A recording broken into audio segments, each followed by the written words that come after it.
विध्वंस सिकंदराने केलेला आहे. छोटी छोटी राज्य एक एकटी लढत होती, त्यांना हरवणं सिकंदराला सोपं केलेलं आहे. काही राज्य एकत्र येऊन युद्ध खेळायला लागली, थोडं भारी गेलेलं आहे.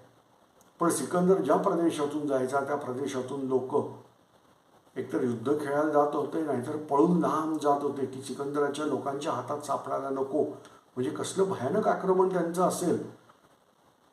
ज्या लोकांना प्रतिकार करणं शक्य नव्हतं, ज्या लोकांना पळून जाणं शक्य नव्हतं, अशा लोकांनी सरळ घराबाहेर चिता रचल्या आणि भगवान शंकराचं स्मरण करत त्या चितेमध्ये उडी मारली.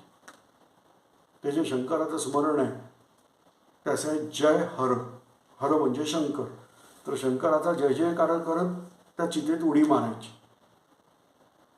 तो जय हर शब्द पुढं बहुतेक राजपूत लोकांमध्ये जोहार हा अपभ्रंशित झाला असला पाहिजे.